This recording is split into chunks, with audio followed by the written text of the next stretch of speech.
My name is Ben Borthwick. I'm an assistant curator here at Tate Modern, and I'm one of the curators of Rodchenko and Popova defining constructivism. The exhibition looks at a very tight period of time. It starts with the revolution in 1917, and it finishes shortly after Popova's death in 1924.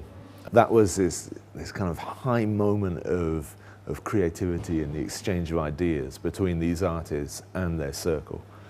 The paintings that I'd like to look at today are these two Space Force constructions by Liubov Popova from 1921. You have the study, which is obviously these black grid lines over exactly the same background color, but with white support colors behind it. And then the final painting that she makes, it simply inverts that information. It has very different effects. So the black lines stand right up at the front of the picture. Everything else is behind it. This grid kind of pushes everything behind. But once it's reversed, there's much more movement. If you're looking at the white lines, they're in the front. If you're looking at the black, the white lines recede. These images are obviously dominated by the strong vertical lines going up and the strong horizontal lines going across. In the series of lithographs called The City that she made relating to these paintings, she brings a reference from the outside world into these purely abstract forms. So in some ways she's mapping these abstract ideas onto real space. But what's not clear, and what's so, it's just this amazing thing that she does, what's not clear is if the lithographs are a kind of futuristic imagining of what skyscrapers and city space might be like, or whether it's a bird's eye view down onto a grid plan of how a city might be organized to make it the most efficient kind of urban organism possible.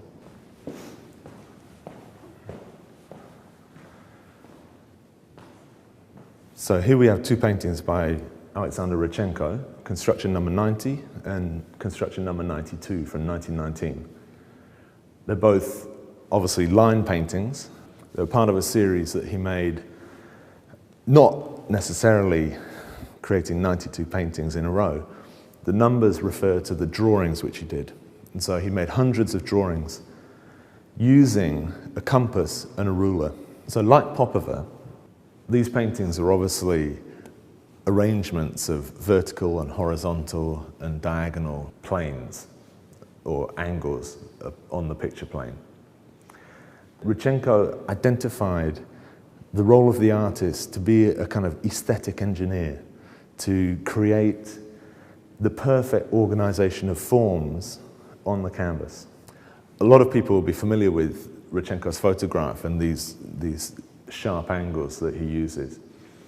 But one of my favorite examples of where he integrates not only the form of these paintings, but also the use of the camera, is in his art direction of the Lev Kuleshov film, The Female Journalist.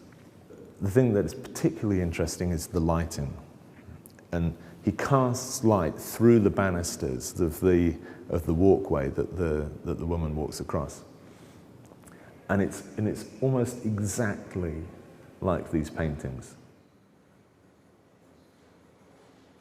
I think the first half of the exhibition shows how they struggle with their practice as artists, kind of isolated in a studio.